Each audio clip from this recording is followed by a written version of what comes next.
Hello. What's up, everybody? Welcome to a brand new episode of Part of the Problem, live from partoftheproblem.com, which, of course, if you don't know already, I don't know if you've been living, it's been the biggest news of the last few weeks, for sure. Nationally, it's all anyone's talking about.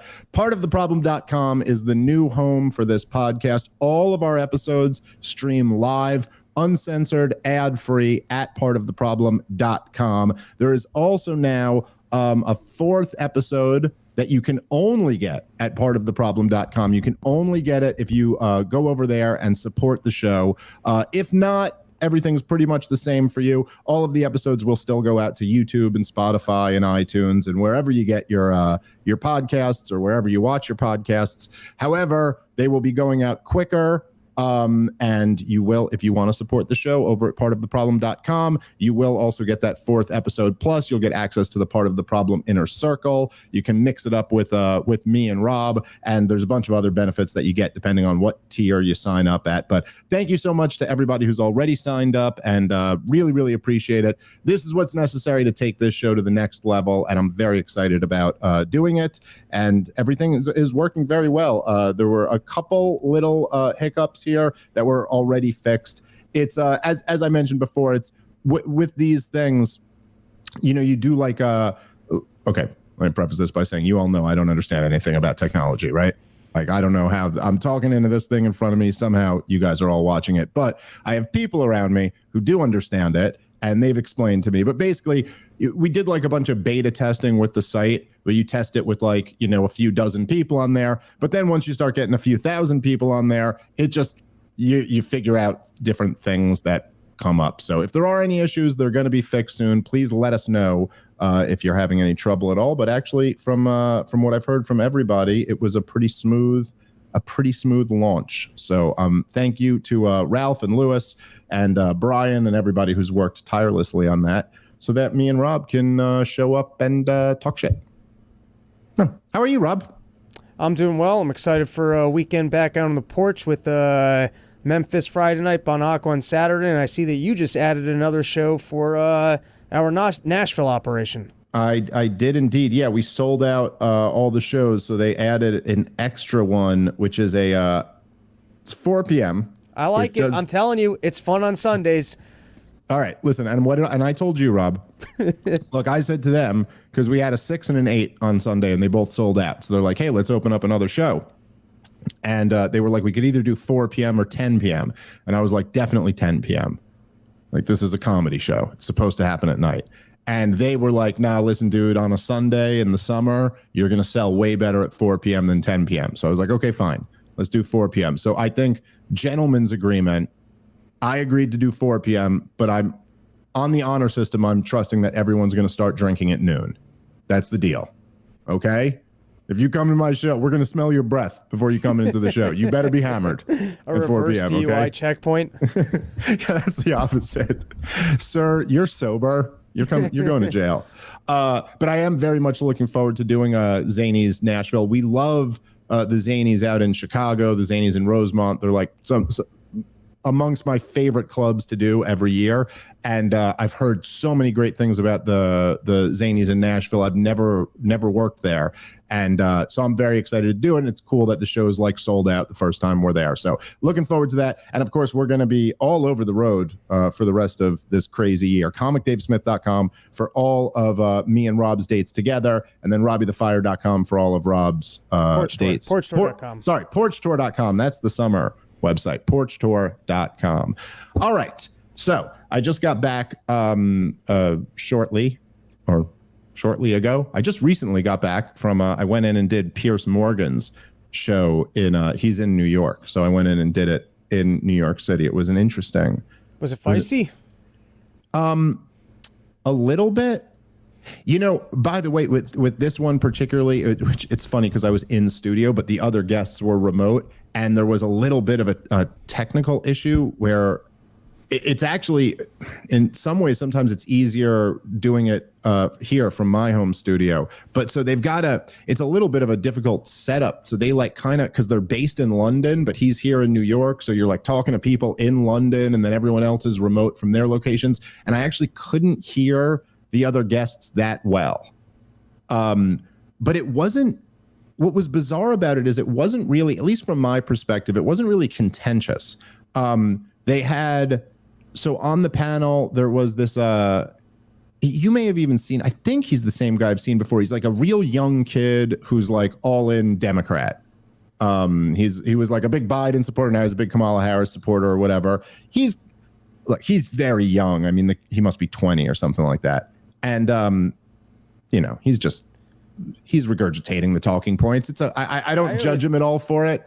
It's like, this is the kid I'm thinking. I haven't pegged as a propagandist. Like, he's one of these TikTok kids that's getting a cut or a salary from somebody. He might be. I don't know. I just look at it and I go like, yeah, look, the dude's young and he wants to get in here and he picked a side and he's repeating their things and maybe they're giving him money for it or whatever. I don't know. But it was just kind of like, okay, whatever. And then there was Joe Walsh, who was like a never Trump Republican. And then there was one other lady who was, a Democrat. And then there was one guy who was like a Republican. And, he was kind of, I don't know. He was speaking in talking points, essentially. But I was kind of having interesting moments with the guys. We'll talk about it a little bit on the show because it wasn't even contentious from me. It was more like me being like, hey, guys, can we just have a real conversation for 5 minutes? Anyway, we'll kind of get back into that. But the theme, I guess, what's really going on today, because one of the things that was interesting about doing the show is that there's a whole new propaganda out. It's a whole new chapter, and we're moving into the Kamala Harris propaganda. Now, what's really going on in actuality is that what we're all witnessing right now is Kamala Harris auditioning. This is the Kamala Harris audition for the nomination. They're gonna pretend like it's all sewn up, it's all decided. Kamala Harris is the nominee, but this, of course, is all part of the audition process. They want to give her the best possible opportunity to audition. This is essentially a casting, an interview, I suppose you could say.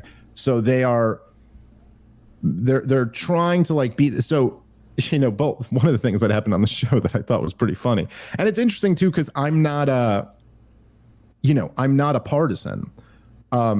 Even as a member of the Libertarian Party, I'm not a partisan. It pisses off a lot of libertarians that I'm not a libertarian partisan. I just don't. That doesn't make sense to me. I find all that to be stupid. So, it's not as if I wouldn't acknowledge, like, if there's something Donald Trump that I don't like about him or something I disagree with him on, that's fine. But so what they're saying on the show, because and I got to say, I don't think, like, maybe that kid is being paid. You might be right about that.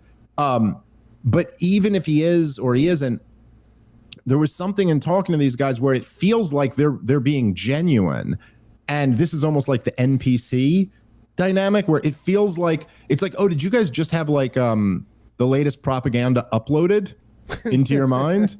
Like, did you just download the latest propaganda in your mind? Because they're all sitting there and they're going, oh yeah, Republicans are shaking in their boots. You guys are on edge. You guys are really worried now, because this is the talking point from the entire media. And like at one point I said to them, I was like, first of all, I'm not worried and I'm not a Republican, but are you actually claiming that the Republicans are frazzled right now? Like, you just forced your candidate out of the race and jumped on a new candidate. You started from scratch when there's no possible way we can win this. Let's go with someone else. And you're pretending that everyone's intimidated by this someone else. By the way, think about how ridiculous this is, okay?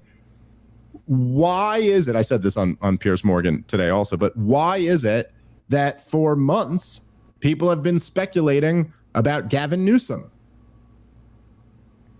Why is that?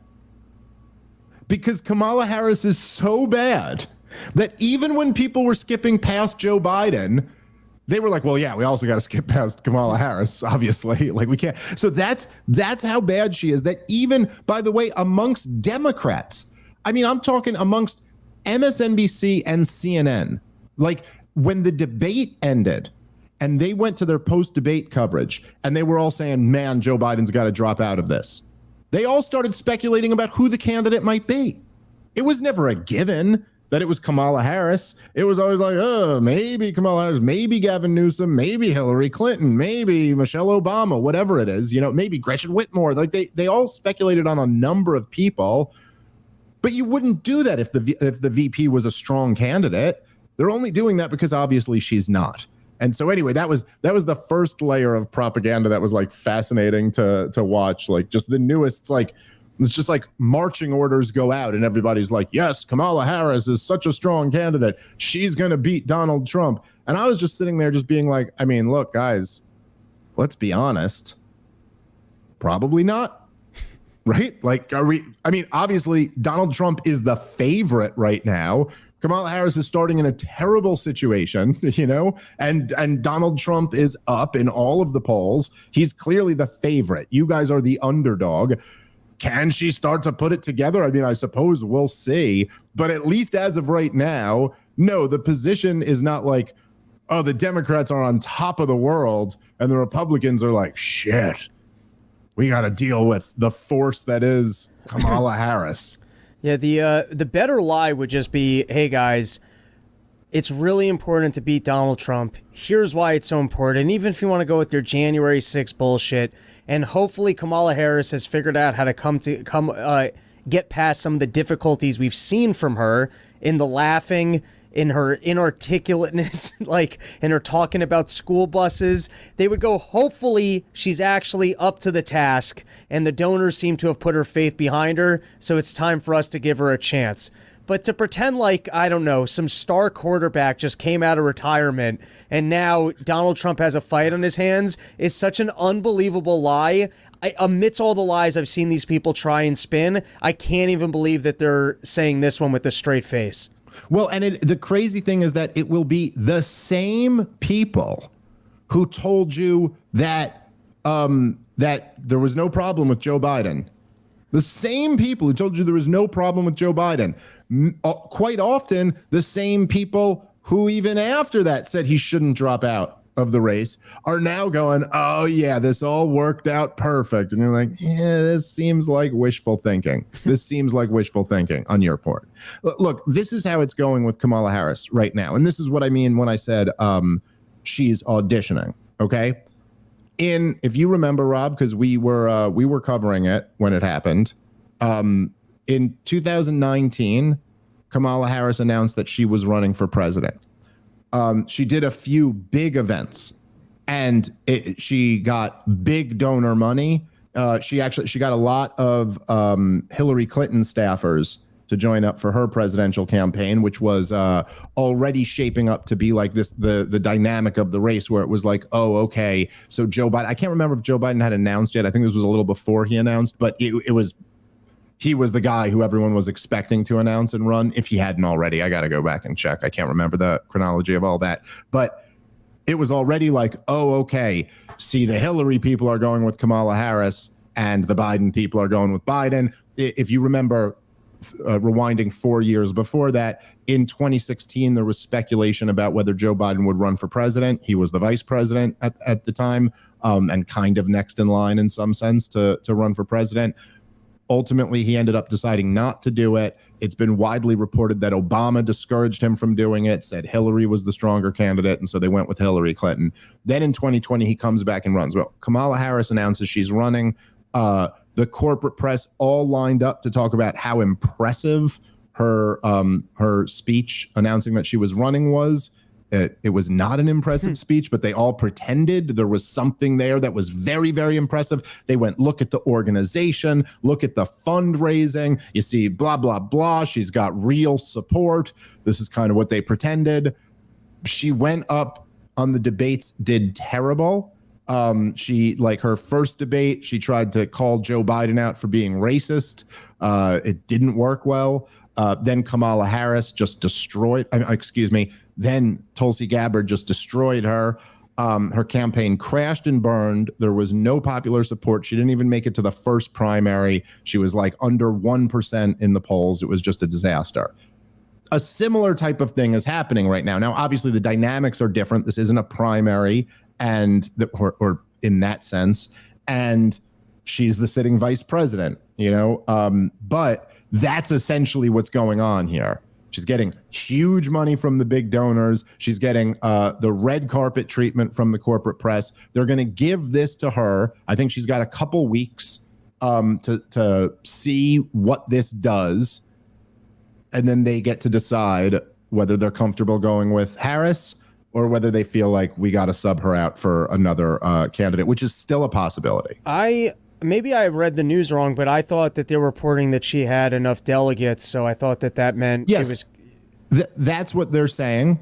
But at least as far as I understand it, these are still unbound delegates. And then what about the supposed $80 to $100 million that she raised in 24 hours? Is that not pot committed? This is still unclear to me. Maybe I got to do some more homework on that topic. Listen, I think that first off, it's well over that. If you count all the money, it's close to $250 million that she's raised. The vast majority of that coming from big donors. But yeah, they also have gotten like what they call small donations. Bullshit. Again, I don't really know that this demonstrates grassroots support for Kamala Harris as much as it demonstrates the Democratic Party's machine and their ability to be like, hey, listen, this is it. We have to go all in on this, or we get Donald Trump and scaring people into giving them some money. We'll see. This is such a fascinating thing that it's not reported on. So who are the $100 million that was being withheld until she was announced? And just the storyline of Biden needs to leave because the donors won't back him, to all of a sudden Kamala announcing, and then the story instantly changing to, look at how popular she is. There's $100 million on the table. Where is all that money coming from? Yeah, it's the whole thing is crazy. It's also crazy that people on the left are willing to overlook that. Like, I thought this was your whole thing, right? Money in politics and all of this, but it's just that's that. And they're going with it. This show is sponsored by BetterHelp. Guys, as I've told you a million times in the past, I've benefited from therapy in my life, and I know a lot of people who have benefited from it as well. There's a big misconception about therapy. A lot of people think it's like laying on a couch and talking about why your dad didn't hug you enough or why he hugged you too much or something like that. In reality, a lot of therapy is just about dealing with obstacles that are in your way. If you're not achieving your goals and feeling fulfilled, maybe you're getting in your own way, and therapy can help you kind of understand yourself better and understand your blind spots. Look, if you're thinking of maybe starting therapy, give BetterHelp a try. It's entirely online. It's designed to be convenient, flexible, and suited to your schedule. All you do is you fill out a brief questionnaire, you get matched with a licensed therapist, and you can switch therapists at any time for no additional charge. So stop comparing yourself to others. Start focusing with BetterHelp. Visit betterhelp.com/problem today to get 10% off your first month. That's betterhelp.com/problem. BetterHelp.com/problem for 10% off your first month. All right, let's get back into the show. So anyway, that's essentially what's going on right now as far as I can tell. That Kamala Harris, this is her shot. But look, as we kind of talked about on the last episode, she's still got a very uphill battle to fight, because she's unpopular. She's been unpopular the entire time she's been vice president. She's not good at politics. She's not an impressive person. And somehow she has to go out and compete now with Donald Trump. And I think one of the things that is, at least as of now, look, it's hard to tell, it's hard to get too much information out of some of these polls, but there was very little difference in the polling of Joe Biden versus Trump and Kamala Harris versus Trump over the last few months. There's been very little difference in the two of them.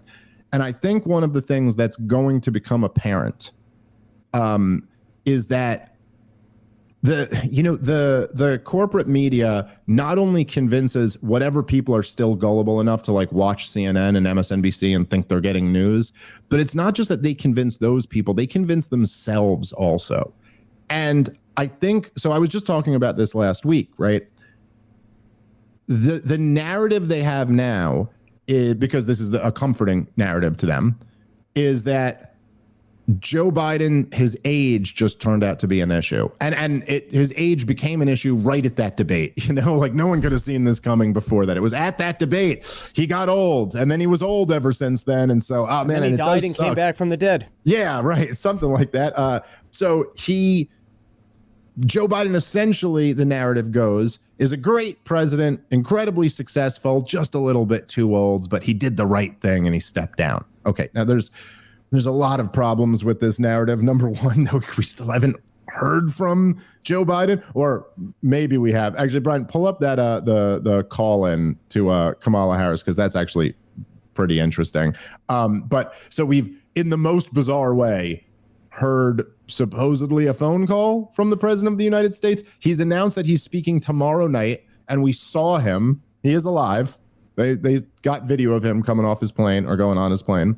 But aside from that, the major issue, and I made this point on Piers Morgan's show as well, the issue that Democrats are going to run up against now is that narrative that Joe Biden was a wildly successful president, but he was just a little bit too old and slow is total bullshit.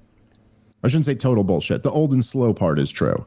But it's not the case. Look, Donald Trump was never winning in the polls against Hillary Clinton in 2016. He was never winning in the polls against Joe Biden in 2020. He's been winning in the polls in 2024 all year. All year he's been up. Now, why is that? What's going on here? Why is it that, Donald Trump is polling better than he's ever polled before? Well, look, you can look at the information. It's right there in front of you. Every single poll, at least every one I've seen, as the top two issues are what? The economy and immigration. And Kamala Harris is tied to this administration's track record. It's not like getting a fresh start. It's like this is the vice president from this administration. And the reality is that our country has been through the worst price inflation of my life and the worst immigration crisis of my life. Kamala Harris, by the way, was put in charge of immigration policy. That was her big task that she was given as vice president. The worst, most unpopular aspect of this administration. And so the issue that Democrats are going to start to be confronted with is that there's actually reasons why people don't believe Joe Biden has been a success. And those things are very unpopular. And so it's not just that you got rid of Joe Biden being old. So now you have the Biden-Harris track record, and Harris, the spokeswoman, who's really not good at speaking, has zero charisma, is not impressive in any way, and is very unpopular. You're still a pretty big underdog in this situation. Yeah, I think the inflation thing she could distance herself from, but the border, that's got her name all over it, as Joe did slap her, I think, as the border czar or whatever title he gave her. And aside from all that, as I've said before, she's the only person in the country dumber than Joe Biden with dementia. It's just a couple speeches away from, they should put her in the basement until the DNC, and then right away Donald Trump should try and get, or he should try and take another month before he has a debate with her so that they have even less time to find whoever the replacement's going to be. Yeah, so I got in when I was on the Piers Morgan thing. We argued a little bit, and it gets on Piers Morgan. Everyone talks over each other. It's always like, I like doing the show and everything. And Piers has been really cool to me, and I like him. But it's just too many people talking over each other, man. There's too many damn people on those panels. But one of the things, so I started getting into it with these guys. It was actually kind of fascinating. Like, I kind of wished we had more time. Like, I almost left it being like, well, I didn't say it, but like in my mind, I was like, well, you guys come do my podcast right now. I just want to talk to you guys. Like, I want to talk to like Harris supporters and get into, so, because what starts happening is immediately, if you could imagine, right? Like I make the point that I just made or some version of that. And then immediately it's like January 6th, insurrection, threat to democracy, just like all these buzzwords being thrown at you. Joe Walsh at one point said, he goes, listen, Dave, you're a father in your 40s. I'm a father in my 60s. And, listen, me and you probably agree on 80% of politics, and which is, I'm sure, not true, but he said that. And he's like, but look, I just think Donald Trump is a threat to democracy. So I'll vote for whoever the Democrat is because he's a threat to democracy. And, they start getting into all of this. He tried to overthrow the government and all this stuff. And so at one point I was just kind of trying to take it on. Because look, by the way, what's interesting to me is that like, it's not just these guys I happen to be on a show with who are saying this. This is the Kamala Harris pitch. This is essentially what Kamala Harris is running for president on, is that, hey, I'm a prosecutor and he's the felon, right?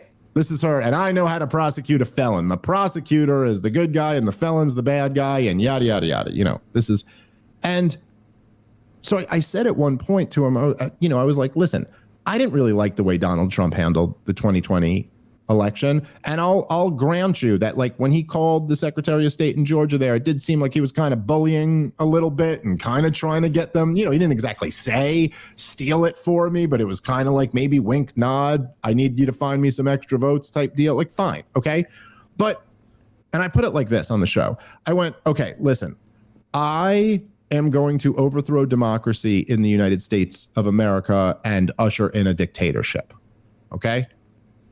Now, why isn't anybody here worried about that? Like I just said I was going to do it.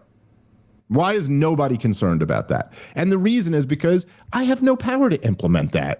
It doesn't matter if I want to do it. You know what I mean? I have no actual power to do that. So who cares? And even if by some gigantic stretch, you can get yourself to say, that's what Trump was trying to do, which that is such a huge stretch, that what Donald Trump was trying to do was overthrow democracy and install himself as a dictator. Well, okay, if that's what he was trying to do, guess what? He had no more power than I have to make that happen.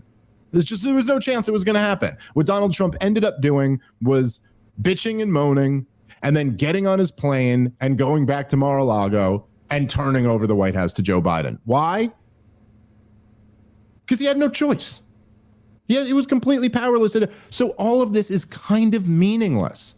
You know what I mean? Like, this is all pointless. And then, he had said, who else doesn't concede elections? And I was like, well, Al Gore, Hillary Clinton, Stacey Abrams, all of them said their elections were illegitimate. And he goes, yeah, but they conceded. And I went, so what? That's the magic? Is that Donald Trump didn't concede, but he left? Like, what are we talking about here? Like, what, he didn't perform the ritual or something like that? Like, okay, that's what you've got? And I tried to make this point where I was like, look, all of this stuff, because we had a whole little debate about, like, Piers Morgan at one point was like, he's like, look, you guys are calling this guy Hitler for all these years. It's ridiculous and all this. And then one of the guests, she was kind of joking around, but she goes, no, he's not Hitler. He's more like Mussolini or something. And I was like, look, man, all of this stuff, what you got to pay attention to here is that, so you're saying Donald Trump's Hitler. You're saying Donald Trump's a felon. You're saying Donald Trump tried to overturn democracy. He led an insurrection. He incited an insurrection on on January 6th. Okay. Everyone knows those claims. Everybody's heard those claims, and Donald Trump is winning in the polls. So what does that tell you? What does that tell you? If you ask me, I think what it tells you is that no one really cares about that much. Just nobody really fucking cares. And you guys are even just pretending to care. You guys don't even really care about all of that. You just think this is the best shot you've got at him. You really care about him not being the president because you hate him. Okay. But really all this stuff, this is the reason why Donald Trump is winning in all of these polls is because for the overwhelming majority of Americans, like if you go, hey, what do you care about more? Inflation or Donald Trump's hush money payments? There's no question. What do you care about more? The immigration crisis or January 6th? I keep calling it October 7th. Sorry. January 6th or the immigration crisis. What do you think is a bigger deal to the American people? So it's, look, on the substance of it, on top of everything else being a huge advantage for Donald Trump, on the substance of it, if Donald Trump is hitting inflation and immigration and Kamala Harris is hitting his felony charges, you got yourself a losing battle right there. Real losing battle. That's well said. I hadn't even considered that. We've heard all these arguments so far and they're not working. So you guys better pivot to something else. Well, I mean, think about it. If you're calling someone Hitler and everyone's heard you call him Hitler and he's winning in the polls, I mean, what does that tell you? You kind of have only one of two conclusions. Either they're all Nazis, you know what I mean? And they love that he's Adolf Hitler, or no one's buying it. Nobody's buying it. These are issues that no one really cares about. You know, like the Democrats like every now and then they'll rattle off a couple talking points about how the price of insulin is down, which, you know, as we've mentioned before, it's kind of funny. It's funny in a way because they're trying to avoid price inflation. And the one talking point they have is one thing being cheaper. You know what I mean? There's a weird admission in that. You're like, oh, so you're saying life is easier when things that people need are cheaper. Okay, interesting. Well, then let's look at the price of things, shall we? You know, and okay, that's not going to work out very well for you. So let's try a different tact. But aside from where they occasionally rattle off some of these things, it's like what's at the core message there is something that voters just don't care that much about. It's just not like that important. It doesn't actually matter to your life. And that's what people actually care about. Things that matter to their life and their livelihood and their ability to flourish and their ability to give their kids a little bit of a better of a life than they had. And if at the center of the campaign is like this guy was convicted on some ridiculously trumped up charges and he led an insurrection or something, that's a very, very tough place to run from. So we will see. All right, guys, let's take a moment and thank our sponsor for today's show, which is Monetary Metals. Unlock a 12% return on silver. If you're ready to start building wealth by putting your precious metals to work, you have to check out Monetary Metals. Silver isn't just a precious metal, of course. It's a tangible asset and a great way to diversify any investment portfolio. With Monetary Metals, however, you don't just own physical silver. You own silver that works for you to generate more silver, growing your total ounces over time. Right now, you can earn 12% annual interest on silver paid in silver in their latest offering if you're an accredited investor. Click the link in the episode description or head over to monetary-metals.com right now to learn more. Monetary Metals is revolutionizing the way you invest in gold and silver. They've been paying interest in silver and gold for over 8 years, helping you grow your wealth in real tangible assets. Finally, there's a true alternative to saving in dollars, a yield on gold and silver with Monetary Metals. And this offer is the first true silver bond since 1834. Earn 12% annual interest on silver paid in silver. You must be an accredited investor to participate. It's a 3-year term. The bond is financing a publicly traded mining company located in the Western United States. Head to the link in the episode description or go to monetary-metals.com for more information on how to participate. All right, let's get back into the show. You got the clips from let's fake audio. Yeah. Okay. Yeah. So because just to be clear here, even before we play it, this has been wild, dude. Like it's been. I mean, look, it is. I know. I'm going to repeat myself sometimes in these things. You have to repeat yourself because it's important enough to do so. But it is unbelievable, and don't for a second give me these excuses like whatever. Oh, he's got COVID or something like that. Like as if that somehow. That somehow means that he can't give an address to the nation. I mean, look, for the president of the United States of America to announce 4 weeks before the convention that he's pulling out, He's not going to be the candidate after swearing up and down that he is going to be the candidate. For him to make that decision and that not be a national address to the American people is wild. And, tell me, oh, he's got COVID. Okay, whatever. Fucking all he's got to do is make a 3-minute video. You can edit it. It doesn't have to be live. You know what I'm saying? Like, you could edit out every time he stumbles, okay? Just get 3 minutes of literally just a few sentences out. But him talking to you saying this, and oh, he's got COVID. Like, okay, so throw on a few of those masks that you pretended worked for 4 years and get back to it, Like, there's just no reason. But for not only that, but for him to not be seen at all. I mean, literally just over an hour and a half ago was the first sighting of Joe Biden since he announced he wasn't running. It's Tuesday. He announced on Sunday. He's saying now Wednesday night he's going to speak to the people. I mean, dude, there's just something so shady about that. Like, something's going on here. I don't know exactly what it is, but something's going on. And there's an interesting risk to how is her name supposed to be pronounced? If you want to be woke and polite about it. Is it Kamala? Kamala Harris is how I always say it. I think Kamala is how you're supposed to say it. Whatever. Camel toe. So I'm a child, but anyways, it's interesting because now there's going to start to be a conversation of, should he even be the president for the next couple months, or is his health issues so bad that he should not remain in office?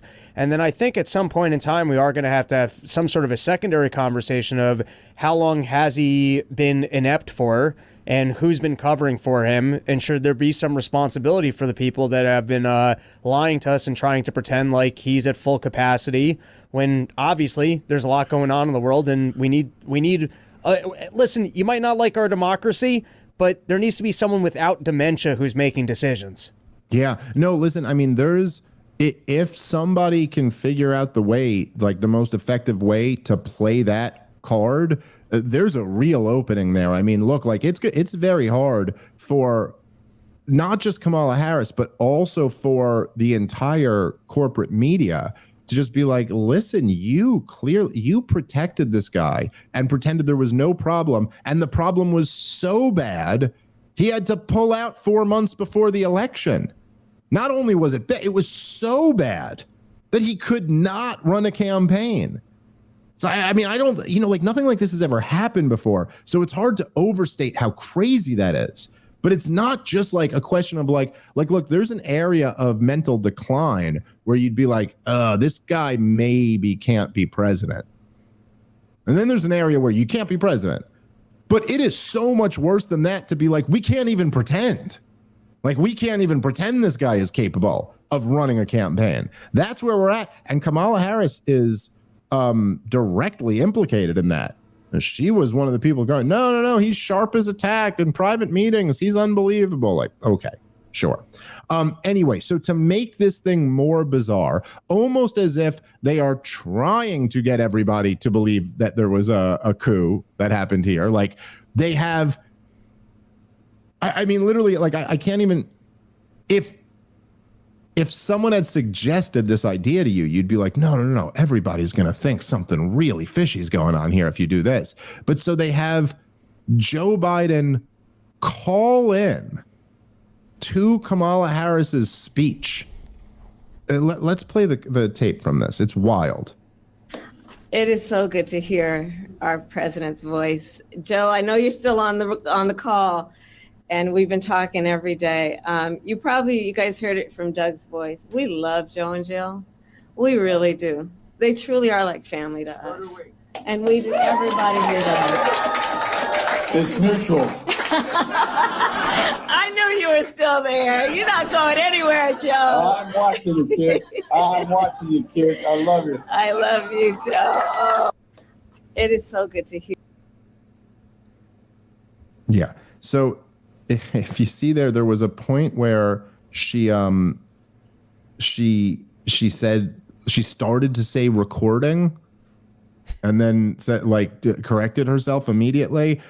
There's been some people online who are claiming that like this was AI and you can like tell that it was something sounded off about it. I'll say that. And by the way, if it was AI, it was very good AI because it even got like his stuttering and stuff like that in. But just such a bizarre thing to be like, wait, this guy, you're telling me he can still be president for 5 months, but we can't see him or hear from him on the most important decision in his life? Really? That seems hard to believe. Anyway, just totally bizarre that they would have him call in to her. Like, I've never seen that done with anyone. I've never seen anybody call into somebody's speech. It's just so strange. Just in terms of getting the stuttering down and that AI sounding good for potentially being AI, I was using some AI voiceovers for fake intros I was doing for Run Your Mouth, and it's as simple as you have to actually write the double words in, and then you can play it back, hear how it sounds, and make the edit. So if you have a decent enough writer, it's not that the AI has to fabricate the imperfections in someone's speech patterns as much as you write it, and the AI is very good at generating. If you're good enough at writing in people's voice, the AI will sound like them. Yeah, well, look, that it is pretty wild. I'm not saying that was AI. I have no idea. I am saying that this whole situation is bizarre. Is really bizarre. I was talking about that today on the show too, where it's like, that's the thing that the progressives are jumping on now. Is they're going, oh, you guys call this a coup? Do you even know what a coup is? Do you know what that means? This was somebody making a decision. That's all. And you're like, dude, even in like the best case scenario, it's not just that Joe Biden made a decision, because Joe Biden did make a decision and he told you what his decision was. His decision was to stay in the race, right? So he was clearly, at the very least, let's say, pressured. And the truth is that none of us know what type of pressure was put on Joe Biden behind the scenes. We know about a ton of pressure that was put on him in front of the scenes. Who knows what was put on him behind the scenes? And I actually think, I'm just throwing this out there, that if more of the news stories start to come out about how bad Joe Biden's decline has been over the last 2 years, and the Democrats try and go, well, we need to beat Donald Trump and we're moving forward and this is a pathway forward, I think you're going to have some anger even amongst the Democrats who are like, you promised me normal. That's what you promised me. You promised that you guys were the adults in the room and that we were going back to normal. And instead you lied to us for political power and you set us up for Donald Trump coming back. I think if you just think about it, Kamala right now, she just needs to win over maybe 20% of the voters. There's the 30, maybe 40% of the diehard Democrats who are anti-Trump. And now you've got your mom and pops that are worried about the prices. But I think that there's going to be some serious anger and resentment towards the Democratic Party for, pretending like Biden was in better shape than he was. Yeah. Well, look, I think there's a lot of issues that the Democrats are going to have to deal with. That's a huge one. It's an excellent point. You promised a return to normalcy. You have returned us to clown world. I mean, this is less normal than anything. I also just think it's look, Joe Biden, despite what the corporate media wants to tell you, he's just a disaster. I mean, it's been a disastrous 4 years.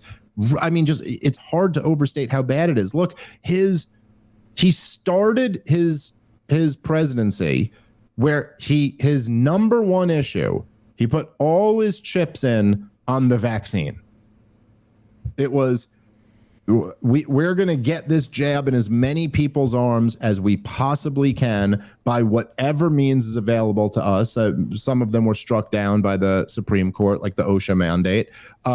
But that's what it's all about. It's a vaccinated of the, it's a pandemic of the unvaccinated. Our patience is running thin with you. That was like the first year plus of Joe Biden's administration, was demonizing the unvaccinated and insisting that you get this vaccine, totally sold off lies that he himself, the guy who's sitting there with COVID now for the second time, at least, he told you couldn't get COVID if you got the vaccine.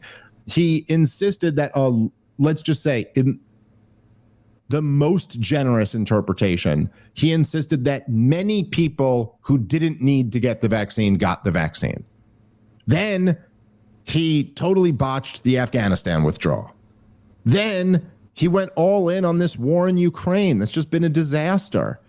I mean, one thing after the other. This is very, very hard. It's been a very bad presidency, and it's very hard to defend. Okay, let's switch gears a little bit here, because I do want to talk about this other story, which is also a very interesting one. So just earlier today, the head of the Secret Service, this lady Cheatle, I believe her name is, she stepped down.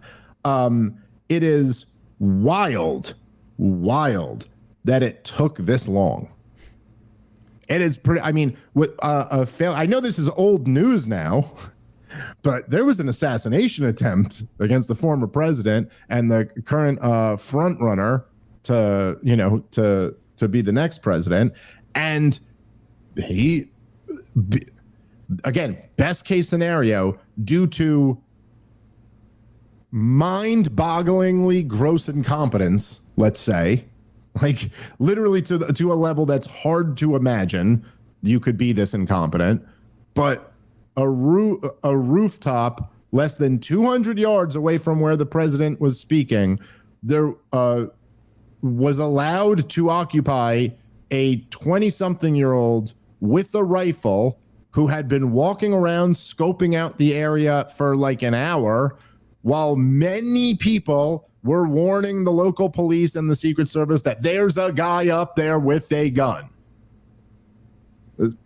This was allowed to happen. And the fact that there weren't resignations the next day are wild. So essentially what happened was that this lady Cheatle went and testified before Congress yesterday, essentially refused to answer any questions, but insisted that she was the best one for the job. It was a very Joe Biden-esque thing. Insisted she's the best one. She's not going anywhere. She's the best person to still run the Secret Service. The next day, she ain't running the Secret Service anymore. I mean, she was so bad, and that she even made AOC look good. So if you just want to understand the benchmark of how terrible she was, it was astonishing even prior to that interview watching her lie. She went to like the Fauci school where every time I hear her talk, I'm like, how did you guys, this is Fauci. Hey, we made the right decision at the time when we didn't put the person, when we didn't include that in the parameters. No, we weren't wrong. Even though our strategy failed and the president was shot at, we weren't wrong because we're the experts and we evaluated that you didn't need someone there. And sure, it didn't work and you can still trust us, even though we made the wrong decision because it was actually the right decision when we made it. And even in this hearing, the way that she's lying, where she goes, well, we didn't decline a request on that day. And then she wouldn't. And then, when there was a request for additional security, sure, we said no, but we didn't really say no because we tried to take other measures to improve their security. So it's inaccurate to say that we had declined the request. It was incredible to watch her absolutely refuse to answer. I'm here to try and add transparency to answer all your questions. No, I can't answer that one, but I would like to be able to give you all the information that you need. I can't answer that one, but I'm here to answer your questions. It was an incredible display from a politician of just being willing to sit in the pocket and just absolutely refuse. And I mean, literally on both sides of the aisle, the Democrats who were trying to pin this on, hey, do you think we have to get rid of AR-15s? They couldn't even get straight answers out of her, so they were getting frustrated because they weren't able to spin their story. And literally everyone just gave her a hard time for, you're subpoenaed to be here. Why don't you have any of the information for us to review this? It was surprising. I don't even know why she showed up to then. I think they probably wanted her there for the cover-up, and she showed up to that meeting, and they realized, oh, we're going to need to put someone else in here. Yeah. All right, guys, let's take a moment and thank our sponsor for today's show, which is My Patriot Supply. I love this company. I think there's a lot of people out there who have been, let's say, concerned about instability and a little uncertain about what the future might hold. And it's always better to give yourself a little bit of certainty about things that really matter. And one thing that really matters is food. Having served millions of American families, My Patriot Supply is the most trusted name in survival, and for a darn good reason, too. Go to preparewithsmith.com right now, and you can save $200 on their best-selling 3-month emergency food kits. They will not have the price this low again, so take advantage of this offer now. These meals deliver over 2,000 calories per day, sealed inside practically unpierceable packaging. It lasts up to 25 years. And also, they are delicious. So go to preparewithsmith.com and save $200 per kit plus free shipping included. Preparewithsmith.com. Get yourself and your family taken care of. You have peace of mind. One less thing you need to worry about. Preparewithsmith.com. All right, let's get back into the show.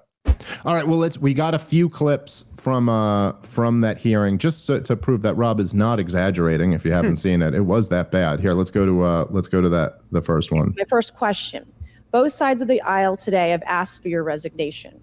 Would you like to use my 5 minutes to draft your resignation letter? Yes or no? No, thank you. Was this a colossal failure? It was a failure. Yes or no? Was it a colossal failure is the question. Yes or no? I have admitted this is a terrible. This is a yes or no series of questions. Was this a colossal failure? Yes or no? Yes. Have you provided? You should pause it for a second because it's already, I'm sorry, it's just so funny to just go, was this a colossal failure? I go, it was a failure. And then she's like, she almost just got into like bickering about the semantics of colossal or not. And you're like, lady, it's colossal. Like, what do you, this is the biggest job of the Secret Service. What do you mean? How can this not be? Like, what she's like, no, he got shot in the ear. It wasn't our best day, but you know, it wasn't our worst. It's like, lady, this is the biggest failure by definition. The biggest failure that the Secret Service can have is having someone get a clear headshot at the president, and then they just happen to miss. But like, yes, no, colossal failure seems like a good descriptor. All right, let's keep going. We're addressing our policy about slopes. It appears that maybe we were misguided in our approach to slopes. All right, let's keep playing. Yes or no? I will have to get back to you on that. That is a no. Have you provided all audio and video recordings in your possession to this committee, as we asked on July 15th? Yes or no? I would have to get back to you. That is a no. You're full of shit today. You're just being completely dishonest.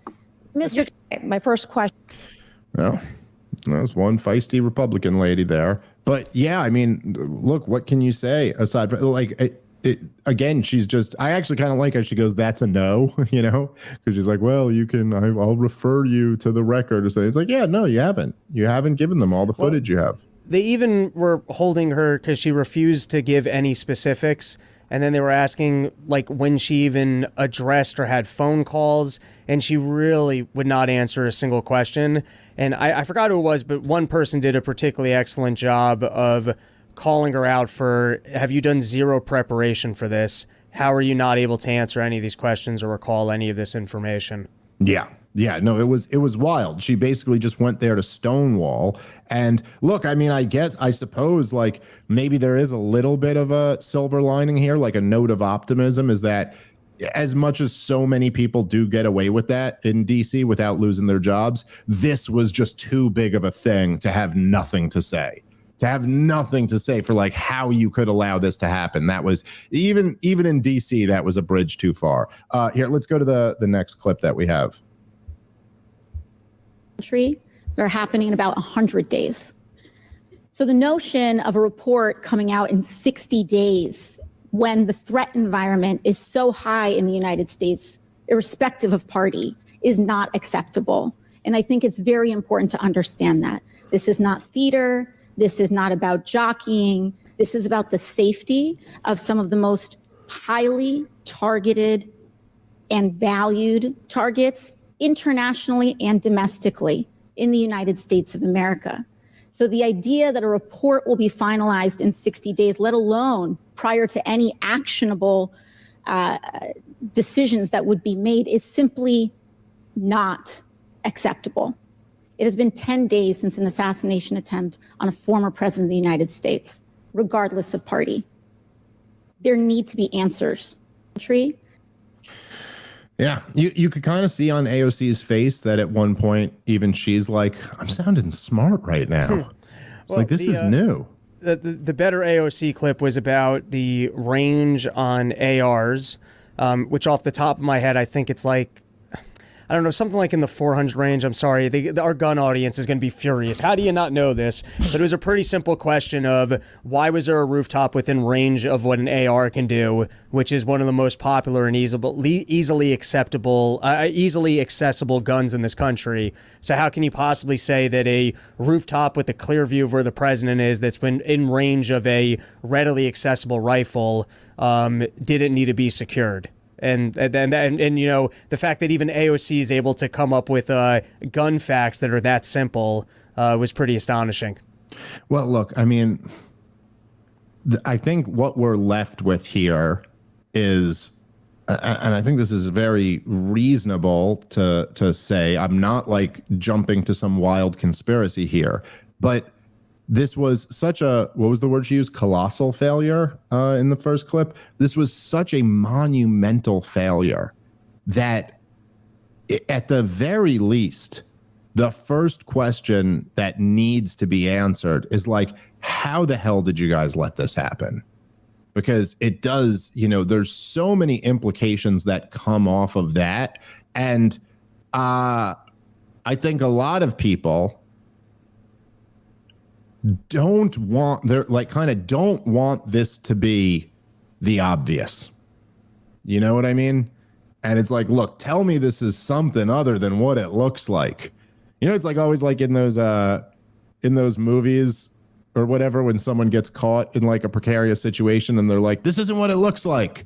I can explain. You know what I mean? And then it's kind of like, okay, well, explain. How the hell did you possibly end up in this situation? And, you know, oftentimes in the movies, there is an explanation. But, you know, it's like, it's almost like the Secret Service is sitting there going, this isn't what it looks like. I can explain. And you're like, okay, explain. And then they're like, I'll refer you to the record. And you're like, wait a minute. No. You got to be able to explain. Like, wait, how did this happen? You know, like in the movies where it'll be something like, no, it's like this chick in a bikini got thrown into my room, like a wave hitter, and she got thrown into my room and landed in my bed. But I swear, like, it's not what it looks like. It was something else. But you're like, okay, Secret Service, if you're telling me this isn't what it looks like, then I'm going to need the explanation. And they're offering you no explanation. It's very hard to not go from that to go, whoa, so I guess this is just what it looks like. Or what it looks like is that you allowed this to happen. That's what it's looking like to a whole lot of people. And you're not doing much to convince us you didn't. I don't know what else to say here. I do want to, before we end here today, I do want to go check in with the chat, the live chat, which you can only get access to if you join up over at partoftheproblem.com. This is the new system, people. And listen, we're free market types here, okay? We believe in hierarchy. None of that egalitarian nonsense here. The people who sign up over at partoftheproblem.com, they're better than you. So let's go check in. Let's go check in with these people who are better than you. What do we got here? Sorry, trying to pull it up on my screen here. All right. Hung Solo. I'm starting to think that's not your real name, dude. Good name, though. Hung Solo. All right. If anyone's got a question here, what's good, Dave? What's going on, dude? How are you? Does anyone actually think any accountability will come of this? Well, you know, I mean, look, that lady lost her job, so that's something. I think the long answer is no. It's 50-50. I think you're mostly right that these things seem to disappear. But what you were saying with the cat person, there's so much information on the internet. I mean, at the moment, Epstein's safe disappeared. No one in the FBI is in trouble. And we seem to have moved on from the flight logs and who else was on the client list. But this one, I think we're all like, this is as fishy as Epstein killing himself. The fact that police reported that the guy was on the roof, that they had the shooter, the snipers had it, this is equally as, hey, that does not make sense as the Epstein killed himself. And I think also because it wasn't behind prison walls, and so we've seen enough of it right in front of us to see how it just doesn't make sense. I think that I think there's going to be a little bit more accountability. Yeah, well, you might be right about that. I agree with your assessment. Okay, RNA Dare 26 says, Dave, I saw you in Austin and met Rob. Great show. So glad we made the trip from Colorado to see it. Come play a show in Denver soon. Well, thank you. Oh, that's cool. You got to meet Rob, and thank you for coming all the way from Colorado to come see me. We will be playing Denver. We're working on that. I know we got a lot of fans in Denver, and I get requests to come up there all the time. I'm telling you, me and Robbie will be coming out to Denver sooner rather than later. Just trying to figure out the details on that. Denver's been biggest porch draw to date, and amongst the libertarians out there, they're a real party bunch, the Denver people. So it'll be fun when we finally make it happen. Yeah. Okay. Ryan asks, have you seen the report where it appears that Thomas Crooks was seen near an FBI building in June? Well, there's more than just that. There's also that he, when they cracked his phone, he had some odd correspondence. I mean, this is all Twitter talk, but he had some odd correspondence that people were trying to link to the FBI. He was also in a BlackRock commercial at some point in time. That one's a little bit screwy. Listen, it's still early, and this is all still conspiracy talk, but yeah, there are some additional oddities to the fact that Secret Service seem to be like, hey, who trained this kid? Because we can all see him. Can he take the shot already? I don't know how much longer I can ignore him being up there for. Yeah, it's listen, this whole thing stinks. Let's just say that. But yeah, look, I mean, like, as the more those little details start to emerge, the more it starts to look like what they always look like, you know? If that makes sense. Oh, okay, hold on one second. Sorry. Trying to get some here. We'll get one more in. Toasted Goat Treasure. There's some good names in this crowd. Dave, love seeing you at Bottom of the Barrel first mothership run. Sad I missed Rob and you the second time.